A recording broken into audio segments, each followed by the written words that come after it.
Hello everyone, exam warning में आप सभी का स्वागत है। दोस्तों, जैसे आप सभी को पता है कि हम लोग बिहार शिक्षक भर्ती को ध्यान में रखते हुए एडुटेरिया के प्रैक्टिस सेट को कर रहे हैं। इससे पहले की वीडियो में हम इसके सेट 1 और सेट 2 को देख चुके हैं। आज हम इसके सेट 3 को देखेंगे। अगर आपने सेट 1 और सेट 2 को नहीं देखा है तो प्लीज चैनल पे जाके देख सकते हैं। तो चलिए शुरू करते हैं। आज का हमारा पहला प्रश्न है, हड़प्पा सभ्यता में जूते हुए खेत का साक्ष्य कहाँ से मिलता है? तो इसका राइट आंसर हो जाएगा ऑप्शन ए, कालीबंगा से जूते हुए खेत का साक्ष्य मिलता है। कालीबंगा वर्तमान में किस राज्य में स्थित है? तो राजस्थान में है। और किस नदी के किनारे बसा हुआ है ये? तो ये घग्गर नदी के किनारे है। आप इसको ध्यान रखिए, एग्जाम में पूछा जाता है किस नदी के किनारे, तो घग्गर नदी के किनारे। और कालीबंगा से और क्या क्या मिला था? कांच व मिट्टी की चूड़ियां मिली है यहाँ से, आयताकार 7 अग्निवेदिकाएं मिली हैं, मन के भी यहाँ से प्राप्त हुए हैं। आप इसको भी ध्यान रखिएगा। अगर हम बात करें बनावली की, तो बनावली कहाँ पे है? तो बनावली वर्तमान में हरियाणा राज्य में है। कहाँ पे? हरियाणा राज्य में है। और किस नदी के किनारे है? तो सरस्वती नदी के किनारे यहाँ पे यह है। और यहाँ से क्या क्या मिले थे? मिट्टी के खिलौने और तांबे के बाड़ागर इत्यादि यहाँ से मिले हैं। अगर हम बात करें लोथल की, लोथल ये बहुत ही इंपॉर्टेंट है। लोथल कहाँ पे है वर्तमान में? तो यह वर्तमान में गुजरात राज्य में है। और लोथल किस नदी के किनारे है? तो भोगवा नदी के किनारे है। आप इसको ध्यान रखिए, कई बार एग्जाम में पूछा जा चुका है। और यहाँ से क्या मिला है? तो यहाँ से बंदरगाह के साक्ष्य मिले हैं। बंदरगाह या गोदी बाड़ा जिसे कहा जाता है, उसके साक्ष्य यहाँ से मिले हैं। और धान की भूसी के भी साक्ष्य यहाँ पे प्राप्त हुए हैं। अगर हम बात करें रंगपुर की, तो रंगपुर वर्तमान में किस राज्य में है? तो ये भी गुजरात में है। और किस नदी के किनारे बसा हुआ? तो ये भादर नदी के किनारे है। आप इसको ध्यान रखिए, किस नदी के? भादर नदी के। और यहाँ से क्या प्राप्त हुआ है? मिट्टी के बर्तन और तांबे के कुल्हाड़ी इत्यादि यहाँ से प्राप्त हुए हैं। आप इसको ध्यान रखिएगा। अगला प्रश्न है, अशोक द्वारा कलिंग का युद्ध किस वर्ष लड़ा गया था? तो इसका राइट आंसर हो जाएगा ऑप्शन बी, 261 ईसा पूर्व में अशोक द्वारा कलिंग का युद्ध लड़ा गया था। अशोक अपने राज्याभिषेक के 8वें वर्ष, ध्यान रखिए पूछा जाता है किस वर्ष, तो 8वें वर्ष में जो है कलिंग का युद्ध लड़ा था। अशोक के 13वें, ध्यान रखिए 13वें शिलालेख में इसका वर्णन मिलता है। एग्जाम में पूछा जाता है अशोक के किस अभिलेख में कलिंग युद्ध का वर्णन मिलता है? तो 13वें अभिलेख में इसका वर्णन मिलता है। और कलिंग युद्ध में हुए नरसंहार से विचलित होकर सदा के लिए युद्ध की नीति त्याग दिया था किसने? अशोक ने। आप इसको ध्यान रखिए, बहुत ही इंपॉर्टेंट क्वेश्चन है, अक्सर एग्जाम में पूछा जाता है। अगला प्रश्न है, मौर्य काल में चारागाह के अध्यक्ष को क्या कहा जाता था? तो इसका राइट आंसर हो जाएगा ऑप्शन सी, विविता अध्यक्ष कहा जाता था मौर्य काल में चारागाह के अध्यक्ष को। पांड्याध्यक्ष किसे कहा जाता था? तो वाणिज्य का जो अध्यक्ष होता था उसे पांड्याध्यक्ष कहा जाता है। और सूत्राध्यक्ष किसे कहा जाता था? जो कताई बुनाई का अध्यक्ष होता था उसे सूत्रा अध्यक्ष कहा जाता था। और सीता अध्यक्ष किसे कहा जाता है? तो कृषि के जो अध्यक्ष होते थे कृषि संबंधित, उसे जो है सीता अध्यक्ष कहा जाता था। और अर्थशास्त्र में 26 अध्यक्षों की बात कही गई है। दोस्तों, मैं जो बोल रहा आप उसको नोट करते रहिएगा, क्योंकि मैं सारा लिख नहीं सकता और क्योंकि वीडियो ज्यादा लंबी हो जाएगी, इसलिए आप अगर लिखना चाहते हैं तो वीडियो को रोककर आप लिख सकते हैं।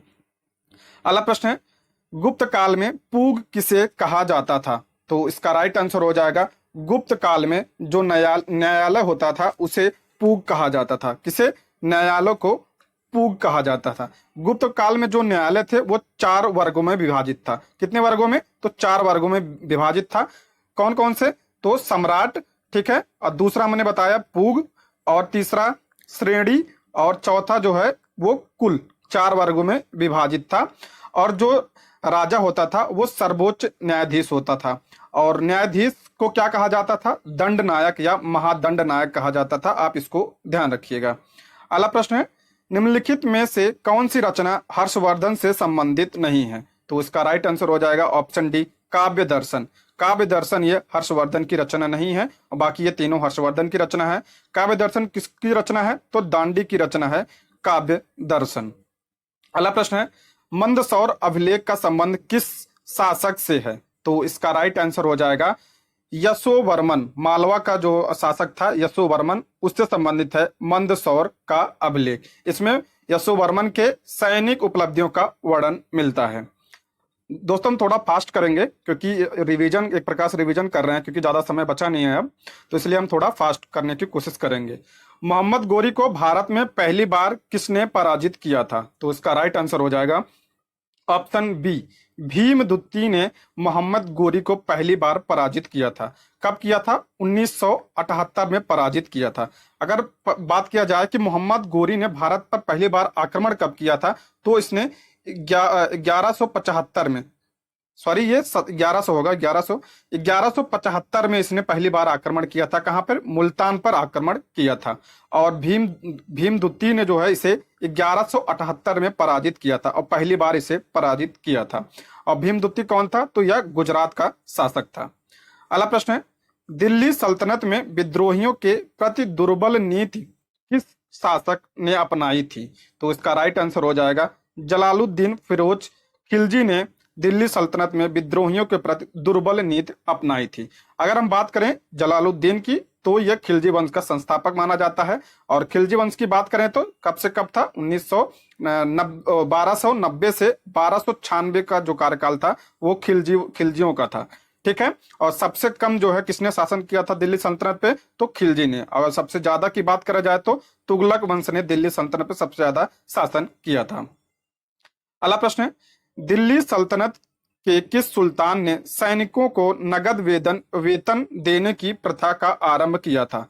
तो इसका राइट आंसर हो जाएगा अलाउद्दीन खिलजी ने पहली बार जो है सैनिकों को नगद वेतन देने की प्रथा प्रारंभ की थी। बात करें अगर हम अलाउद्दीन खिलजी की, तो इसका शासनकाल कब से कब था? 1296 से 1316 तक इसका कार्यकाल था।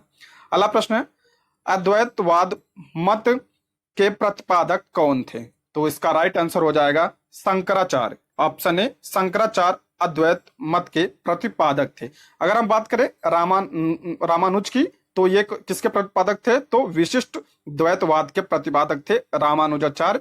और निम्बार्क किसके प्रतिपादक थे? तो द्वैतवाद के प्रतिपादक कौन थे? निम्बार्क।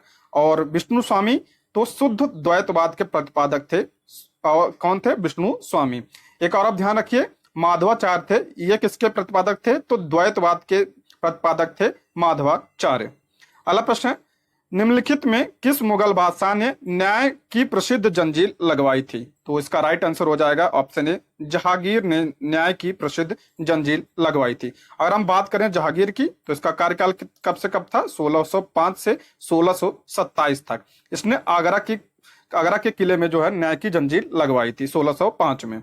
अगला प्रश्न है, निम्नलिखित में किसने दारा सिकों को लघु अकबर कहा था? तो इसका राइट आंसर हो जाएगा ऑप्शन सी, इतिहासकार लेन पूल ने दारा सिकों को लघु अकबर कहा था। और दारा सिकों कौन था? तो दारा सिकों जो है शाहजहां का बड़ा पुत्र था। कौन? यानी औरंगजेब का भाई था और शाहजहां का सबसे बड़ा पुत्र था। इसे शाह ए बुलंद की उपाधि भी दी जाती है। किसे? दारा सिकों को। अगला प्रश्न है, किस सिख गुरु ने सिखों को एक सैनिक संप्रदाय के रूप में परिवर्तित किया था? तो इसका राइट आंसर हो जाएगा ऑप्शन सी, गुरु हर गोविंद ने जो है सिखों को एक नए सैनिक संप्रदाय के रूप में परिवर्तित किया था। ये सिख के छठे गुरु थे। कौन से नंबर के थे? तो छठे नंबर के गुरु थे। और कब से कब थे? 1605 से 1645 तक। आप इसको भी ध्यान रखिएगा। अगला प्रश्न है, विजयनगर के किस शासक के काल में अब्दुल रज्जाक ने विजयनगर की यात्रा की थी? तो इसका राइट आंसर हो जाएगा देवराय द्वितीय के शासन काल में अब्दुल रज्जाक ने विजयनगर की यात्रा की थी। अब्दुल रज्जाक कौन था? तो यह फारसी जो है यात्री था। अगला प्रश्न है, वाडीवास का युद्ध कब हुआ था? तो इसका राइट आंसर हो जाएगा 1760 ईस्वी में वाडीवास का युद्ध हुआ था। किसके बीच हुआ था? तो अंग्रेज और फ्रांसीसियों के बीच में यह युद्ध हुआ था। ठीक है। इसमें विजयी कौन हुआ था? तो अंग्रेज जो इसमें विजयी हुए थे। और यह तृतीय कर्नाटक युद्ध के दौरान हुआ था। तृतीय कर्नाटक युद्ध की बात करें तो 1758 से 1763 तक चला था। इसी के बीच जो है वाडीवास का युद्ध हुआ था। आप इसको ध्यान रखिए, बहुत ही इंपॉर्टेंट है ये। अगला प्रश्न है, अहमद शाह अब्दाली के भारत पर आक्रमण के समय मुगल बादशाह कौन था? इसका राइट आंसर हो जाएगा ऑप्शन सी, मोहम्मद शाह, जिसे आप रंगीला के नाम से जानते हैं। उसके शासनकाल में अहमद शाह अब्दाली ने भारत पर आक्रमण किया था। अगर बात किया जाए नादिर शाह ने भारत पर जब आक्रमण किया था उस समय कौन था? तो बादशाह। तो उस समय भी जो है मुगल ये मोहम्मद शाह जो है बादशाह था, आप इसको ध्यान रखिए। और जो ये मोहम्मद शाह है, मोहम्मद अहमद शाह अब्दाली, ध्यान रखिए, जो अहमद शाह अब्दाली है इसे युग का मोती कहा जाता है। युग का मोती की संज्ञा किसे दी जाती है? तो अहमद शाह अब्दाली को दी जाती है। अगला प्रश्न है, प्लासी का युद्ध कब हुआ था? ये बहुत ही इंपॉर्टेंट प्रश्न है, आप इसको ध्यान रखिए। प्लासी का युद्ध कब हुआ था? तो प्लासी का युद्ध 1757, 23 जून 1757 को प्लासी का युद्ध हुआ था। किसके बीच हुआ था? तो अंग्रेज और सिराजुद्दौला के बीच हुआ था। किसके बीच? अंग्रेज और सिराजुद्दौला के बीच यह युद्ध हुआ था। और इसमें विजयी कौन रहा था? तो इसमें विजयी रहा था अंग्रेज। अंग्रेज का जो नेतृत्व कौन कर रहा था? तो क्लाइव, लॉर्ड क्लाइव जो है अंग्रेजों का नेतृत्व कर रहा था।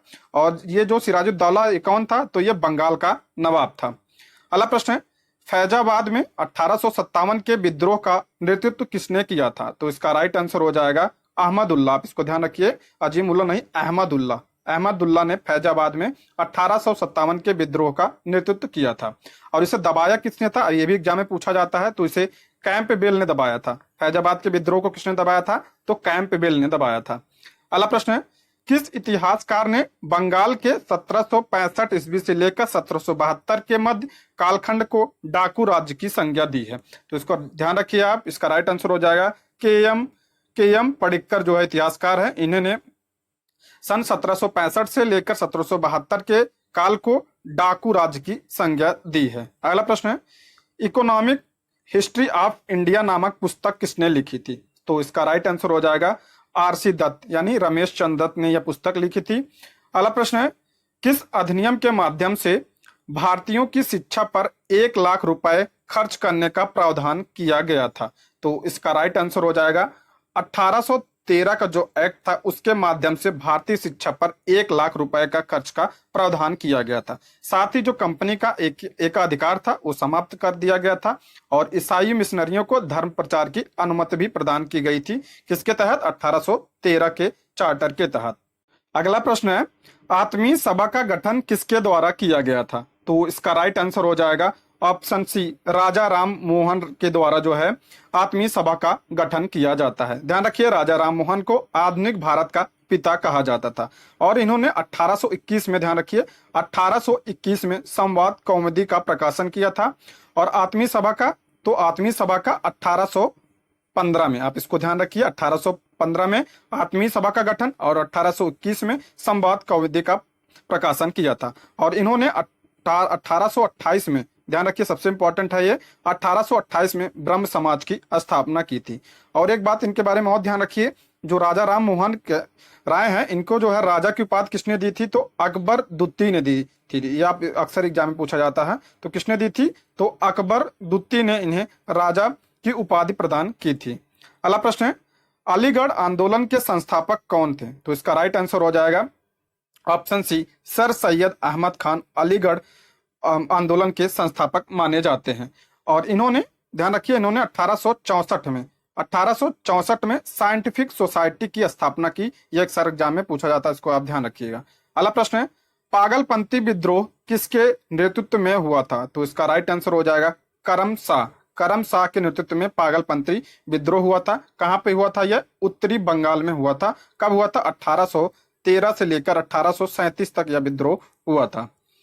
अगला प्रश्न है, सन 1881 का प्रथम कारखाना अधिनियम किस वायसराय के काल में पारित हुआ था? तो इसका राइट आंसर हो जाएगा ऑप्शन सी, लॉर्ड रिपन के शासन काल में पारित हुआ था प्रथम कारखाना अधिनियम। अगर लॉर्ड रिपन की बात करें तो कार्यकाल क्या था? तो 1880 से जो है 1884 तक भारत का वायसराय था। और इन्होंने बाल मजदूरी पर प्रतिबंध लगाया था, आप इसको ध्यान रखिएगा। और लॉर्ड रिपन को भारत में स्वशासन का जनक कहा जाता है, इसको भी ध्यान रखिएगा।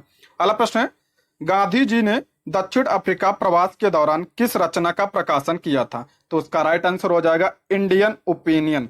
इंडियन ओपिनियन जो है गांधी जी ने दक्षिण अफ्रीका प्रवास के दौरान किया था। और गांधी जी दक्षिण अफ्रीका से भारत कब आए थे? तो 9 जनवरी 1915 को गांधी जी भारत आए थे। और इसलिए 9 जनवरी को प्रवासी भारतीय दिवस मनाया जाता है, आप इसको भी ध्यान रखिएगा। अगला प्रश्न है, किस गवर्नर जनरल द्वारा सर्वप्रथम प्रेस पर सेंसरशिप लागू किया गया था? तो इसका राइट आंसर हो जाएगा ऑप्शन बी, लॉर्ड वेलेस्ली के शासनकाल में सर्वप्रथम प्रेस पर सेंसरशिप लागू किया गया था। दोस्तों हम थोड़ा फास्ट करेंगे क्योंकि वीडियो ज्यादा लंबी हो जाएगी, इससे आपको ही जो प्रॉब्लम होगी, क्योंकि रिवीजन कर रहे हैं तो रिवीजन में ज्यादा टाइम नहीं लगना चाहिए। और इसका राइट आंसर हो जाएगा लॉर्ड वेलेस्ली। लॉर्ड वेलेस्ली का शासनकाल कब से कब था, कब से कब भारत का वायसराय था? तो 1798 से 1805 तक जो है भारत का यह गवर्नर जनरल था। अगला प्रश्न है, मुजफ्फरपुर में किंग्सफोर्ड की हत्या का प्रयास कब किया गया था? तो इसका राइट आंसर हो जाएगा ऑप्शन सी, 1908 में जो है मुजफ्फरपुर में जो बिहार में है किंग्सफोर्ड की हत्या का प्रयास किया गया था। किसके द्वारा? खुदीराम बोस और प्रफुल्ल चंद चाकी द्वारा किया गया था। और खुदीराम बोस जो है सबसे कम उम्र में फांसी इन्हें मिला था। सबसे कम उम्र के जो है क्रांतिकारी किसे कहा जाता है? तो खुदीराम बोस को। अगला प्रश्न है, निम्नलिखित में से किसने दिल्ली में स्वदेशी आंदोलन का नेतृत्व किया था? तो इसका राइट आंसर हो जाएगा ऑप्शन सी, सैयद हैदर रजा ने स्वदेशी आंदोलन का नेतृत्व किया था। कहाँ पे? दिल्ली में। और स्वदेशी आंदोलन कब शुरू हुआ था? तो 7 अगस्त जो 1905 को स्वदेशी आंदोलन शुरू हुआ था।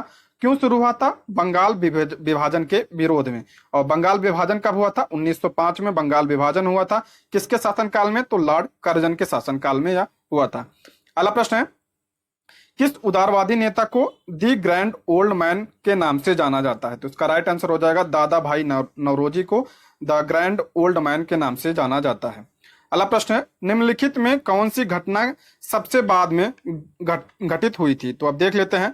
असहयोग आंदोलन कब शुरू हुआ था? तो 1920 में जो है असहयोग आंदोलन शुरू हुआ था। खेड़ा आंदोलन 1918 में। चंपारण आंदोलन 1917 में। और स्वराज पार्टी का गठन कब हुआ था? 1928 में। तो सबसे लास्ट में कौन हुआ था? तो ऑप्शन बी, स्वराज पार्टी का गठन किसके द्वारा किया गया था? तो मोतीलाल नेहरू के द्वारा स्वराज पार्टी का गठन किया गया था। अगला प्रश्न है, जालियांवाला बाग हत्याकांड के विरोध में निम्न में से किसने अपनी सर की उपाधि को त्याग दिया था?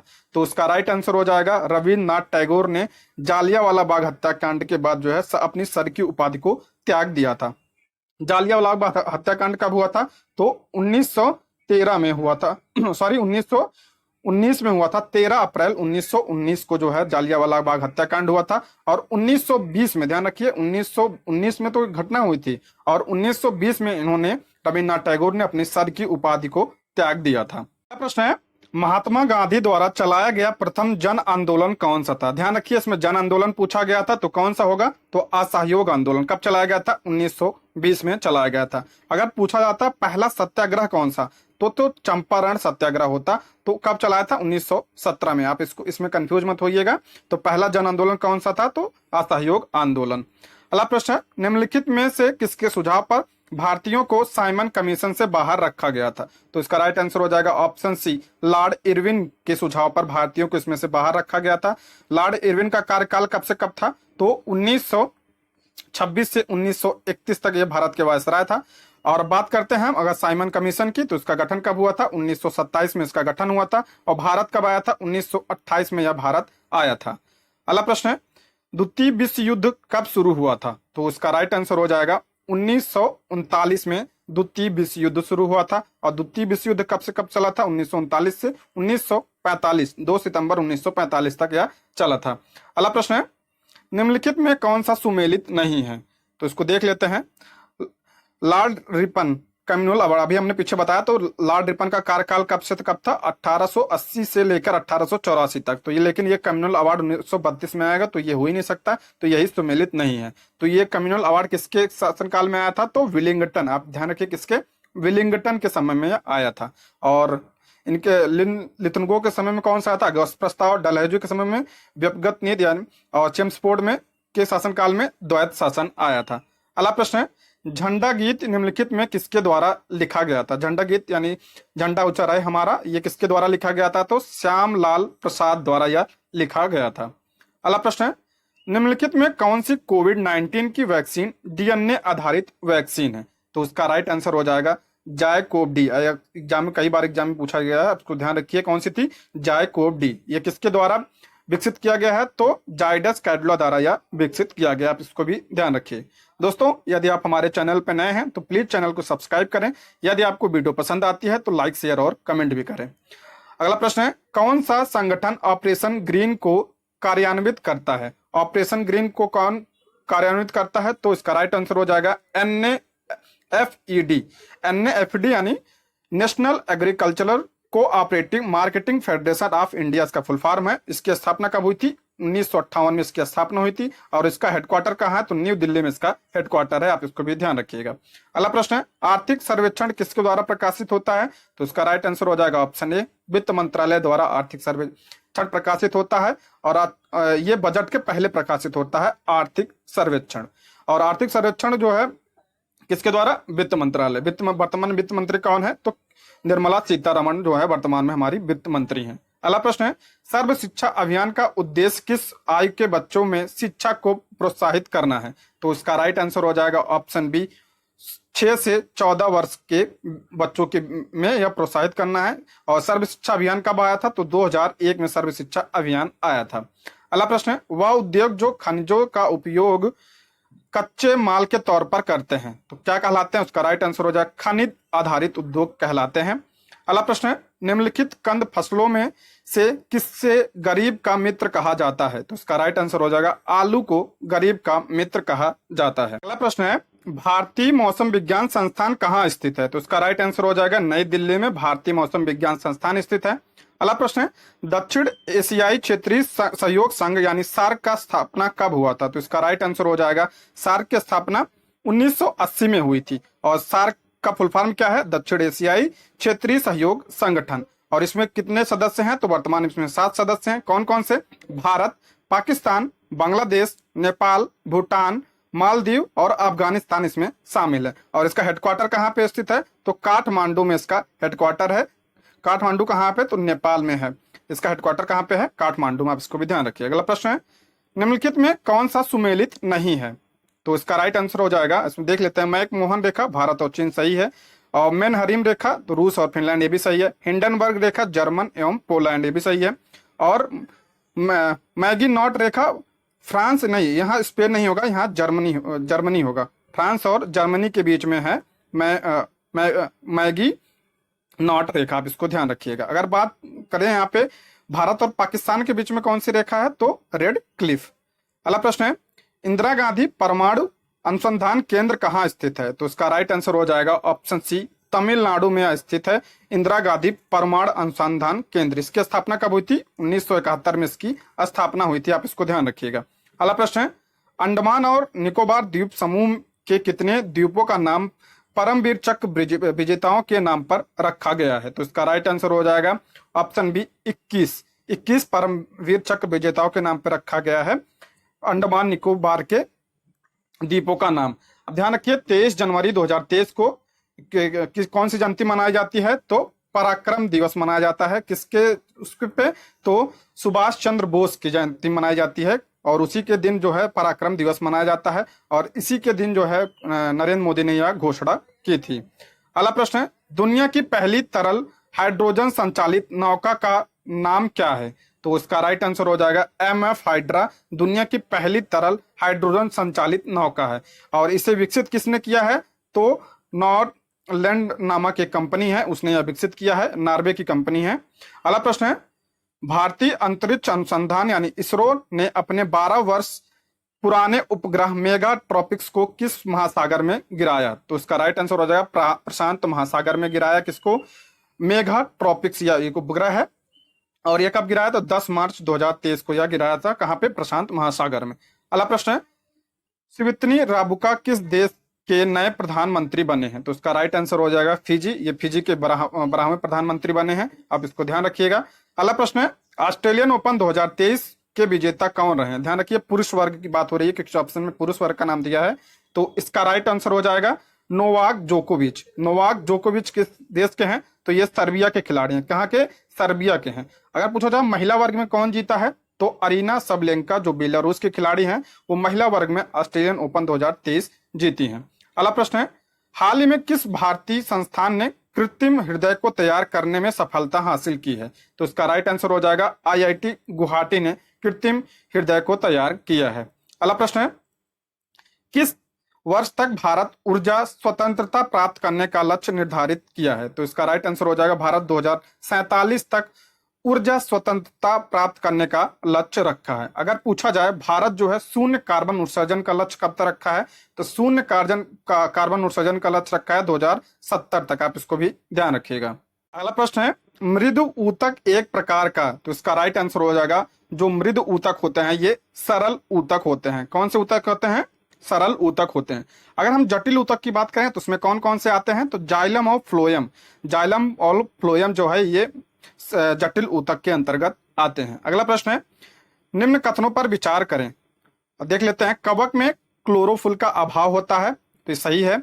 मशरूम बायोफाइटा के अंतर्गत आता है, गलत है। मशरूम जो है फंजाई के अंतर्गत आता है।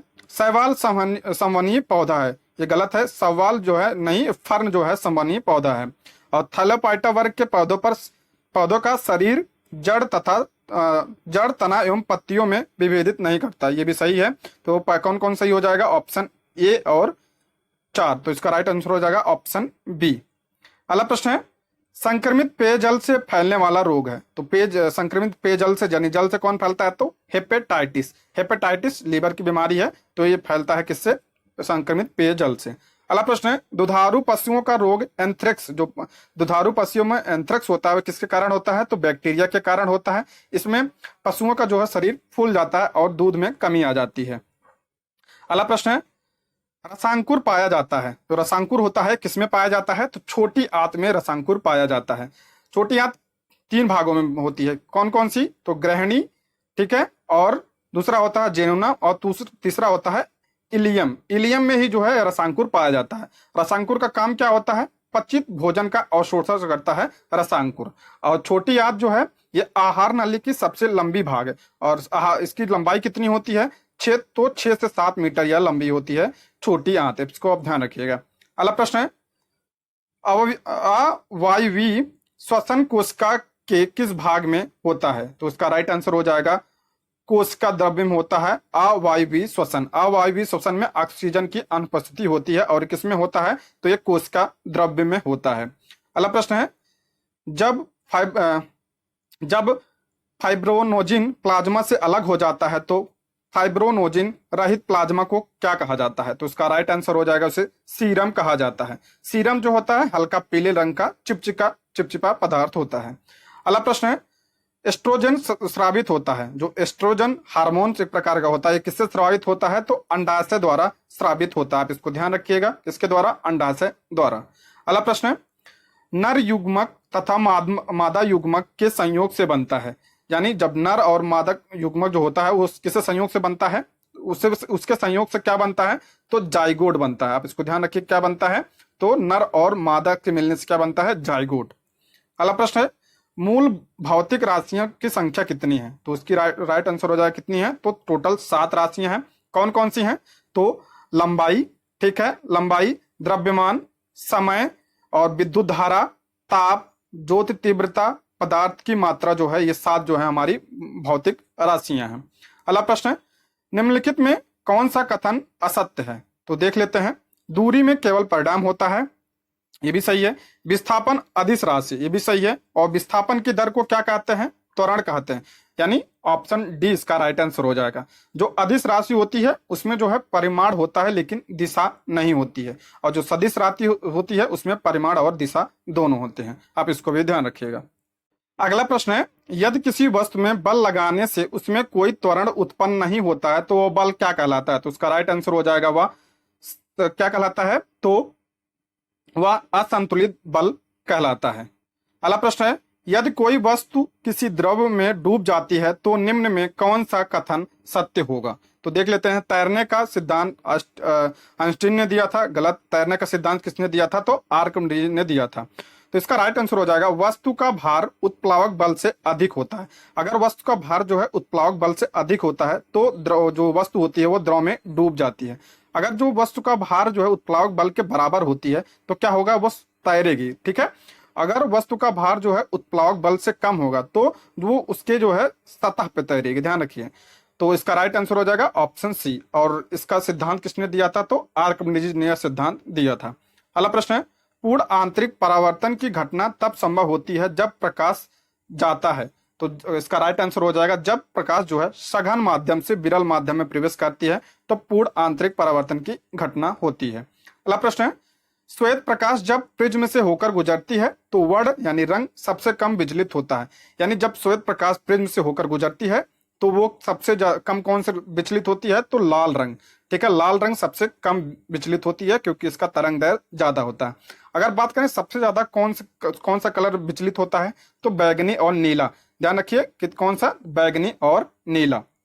अगला प्रश्न है, चालक की लंबाई बढ़ाने पर प्रतिरोध में क्या प्रभाव पड़ेगा, तो इसका राइट आंसर हो जाएगा ऑप्शन ए, बढ़ेगा। यानी जो है जब अगर लंबाई बढ़ा दी जाएगी तो उसमें जो है प्रतिरोध बढ़ जाएगा। ठीक है, अगला प्रश्न है, बायल तथा चार्ल्स के नियम को सम्मिलित रूप से क्या कहते हैं, तो इसका राइट आंसर हो जाएगा ऑप्शन बी, गैस समीकरण। गैस समीकरण यानी पीवी बराबर एनआरटी होता है। पीवी बराबर एनआरटी वैसे पूछा नहीं जाता लेकिन आप इसको ध्यान रखिएगा। अगला प्रश्न है, समुद्र के जल से नमक को किस विधि द्वारा अलग किया जाता है, तो इसका राइट आंसर हो जाएगा, आप सभी को पता है, तो वाष्पीकरण के द्वारा जो है समुद्र के जल से नमक को अलग किया जाता है। अगला प्रश्न है, एक्वारेजिया में हाइड्रोक्लोरिक अम्ल तथा नाइट्रिक अम्ल का अनुपात होता है। जो एक्वारेजिया से और का क्या कहा जाता है, इसे अम्लराज के नाम से जाना जाता है। तो इसमें हाइड्रोक्लोरिक अम्ल और नाइट्रिक अम्ल का अनुपात कितना होता है, 1:3। और ये इसका प्रयोग कहाँ किया जाता है, सोना चांदी को गलाने में इसका उपयोग किया जाता है। अगला प्रश्न है, विद्युत सुचालक अधातु है। विद्युत का सुचालक अधातु, ध्यान रखिए यहाँ सुचालक अधातु पूछा है, धातु नहीं पूछा है। तो इसका राइट आंसर हो जाएगा ऑप्शन डी। जो ग्रेफाइट है, ये ग्रेफाइट जो है अधातु होता है, और ये सोना, एल्युमिनियम, चांदी ये क्या होते हैं, ये धातु होते हैं, इसलिए इसका राइट आंसर हो जाएगा ऑप्शन डी। अगला प्रश्न है, एक द्रव्य अधातु है। फिर देखिए अधातु पूछा है तो इसका राइट आंसर हो जाएगा ब्रोमीन। ब्रोमीन जो है ये द्रव्य अधातु है।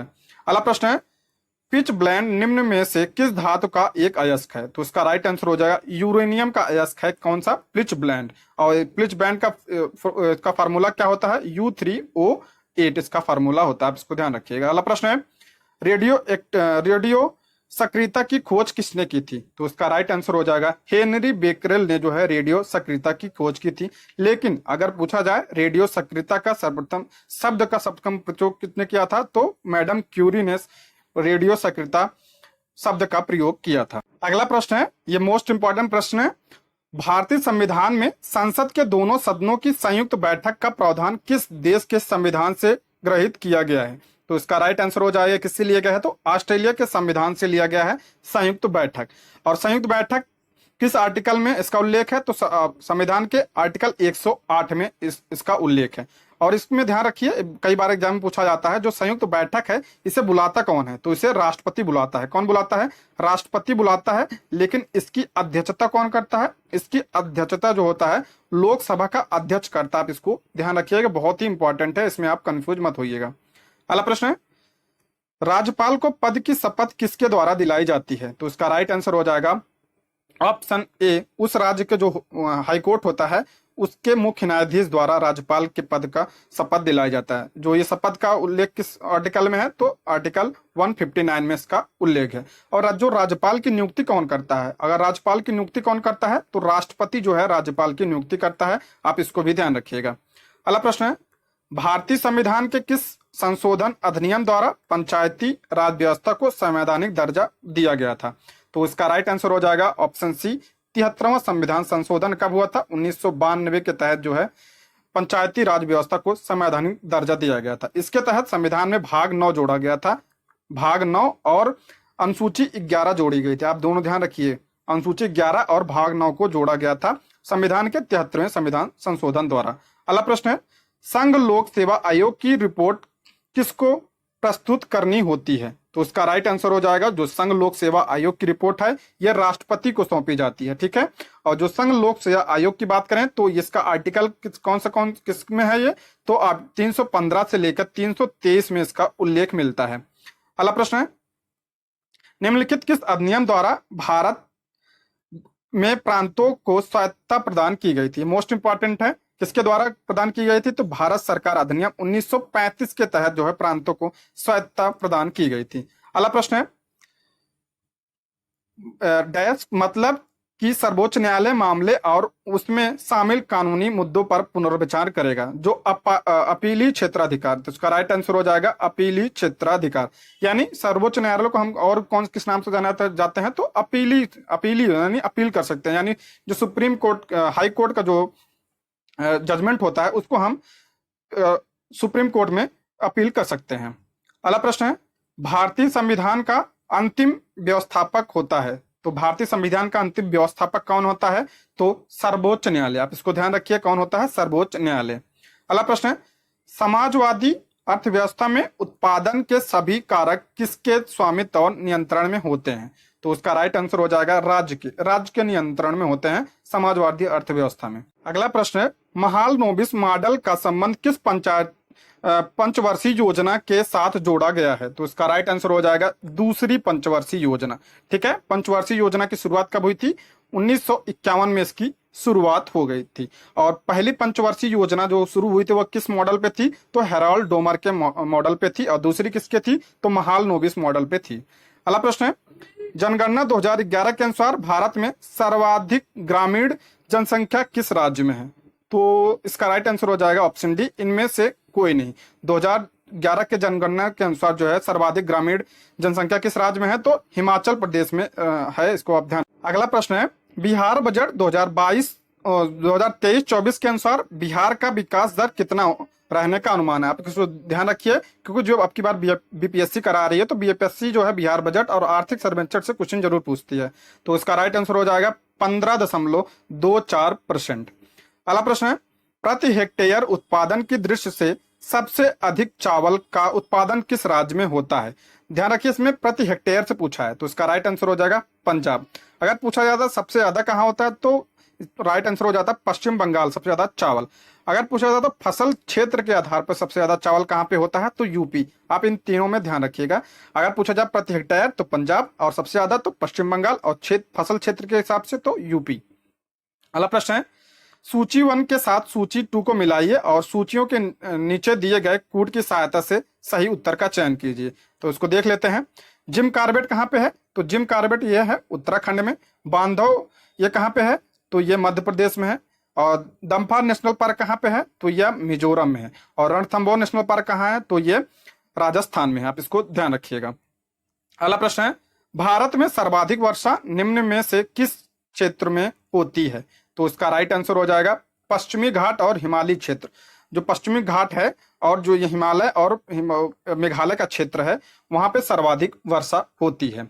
अगर पूछा जाए सर्वाधिक वर्षा किस मानसून के द्वारा होती है, तो दक्षिणी पश्चिमी मानसून के द्वारा होती है। अगला प्रश्न है, रिंग्स ऑफ फायर से अभिप्राय है। जो रिंग्स ऑफ फायर है इससे क्या अभिप्राय है, तो इसका राइट आंसर हो जाएगा प्रशांत महासागर के भूकंप एवं ज्वालामुखी से प्रभावित क्षेत्र। ध्यान रखिए, रिंग्स ऑफ फायर कहाँ पे है, तो प्रशांत महासागर में, और ये भूकंप एवं ज्वालामुखी प्रभावित क्षेत्र है। अगला प्रश्न है, भूमध्य रेखा कितने देशों से होकर गुजरती है। ये मोस्ट इंपॉर्टेंट है। कितने देशों से होकर गुजरती है, 13 देशों से होकर गुजरती है। और जो भूमध्य रेखा है ये 0 अक्षांश रेखा जो है ये भूमध्य रेखा कहलाती है। अगला प्रश्न है, निम्नलिखित जलधाराओं में से कौन सी ठंडी जलधारा है। तो इसका राइट आंसर हो जाएगा ऑप्शन डी, इनमें से सभी। यानी फॉकलैंड जलधारा, लेब्राडोर जलधारा और बेंगलोर जलधारा, ये तीनों ठंडी जलधारा है। अगला प्रश्न है, निम्नलिखित में कौन सा देश कैस्पियन सागर से सीमा नहीं बनाता। तो इसका राइट आंसर हो जाएगा ऑप्शन सी, इराक। इराक जो है कैस्पियन सागर से सीमा नहीं बनाता है। ध्यान रखिए, कैस्पियन सागर जो है सबसे बड़ी खारे पानी की झील है, और एक खारे पानी की सबसे बड़ी झील है। और इससे सीमा कौन नहीं बनाता है, तो इराक इससे सीमा नहीं बनाता है। तो कितने देश बनाते हैं इससे, तो 5 देश इससे सीमा बनाते हैं। कौन कौन से, रूस, अजरबैजान, ठीक है, रूस, अजरबैजान, ईरान, कजाकिस्तान, तुर्कमेनिस्तान इससे जो है बनाते हैं। ध्यान रखिए, ईरान बनाता है लेकिन इराक नहीं बनाता है। अगला प्रश्न है, निम्नलिखित में से किस जिला की सीमा रेखा की लंबाई पश्चिम बंगाल से सबसे कम स्पर्श करती है। तो बिहार के जिला दिया गया है, तो सबसे कम किसकी जो है पश्चिम बंगाल से लगती है, तो जो पूर्णिया है, पूर्णिया जो है ये है सबसे कम सीमा लगती है। कहां से, पश्चिम बंगाल से। तो पश्चिम बंगाल से कितने राज्यों की सीमा लगती है, तो पश्चिम बंगाल से ये तीनों राज्यों की सीमा लगती है। अलावा सबसे कम किसकी लगती है, तो जो है पूर्णिया से लगती है। अगला प्रश्न है, निम्नलिखित में किस राज्य में सर्वाधिक पाइराइट पाए जाते हैं? तो इसका राइट आंसर हो जाएगा बिहार में। बिहार में सर्वाधिक पाइराइट पाए जाते हैं और पाइराइट को मूर्खों का सोना कहा जाता है। इसका सूत्र क्या होता है? FeS2 इसका फार्मूला होता है। बिहार में लगभग 97% जो है पाइराइट पाए जाते हैं। अगला प्रश्न है, 2011 की जनगणना के अनुसार बिहार में सर्वाधिक लिंगानुपात किस जिले का है? तो इसका राइट आंसर हो जाएगा गोपालगंज। गोपालगंज का सर्वाधिक जो है लिंगानुपात है, कितना है?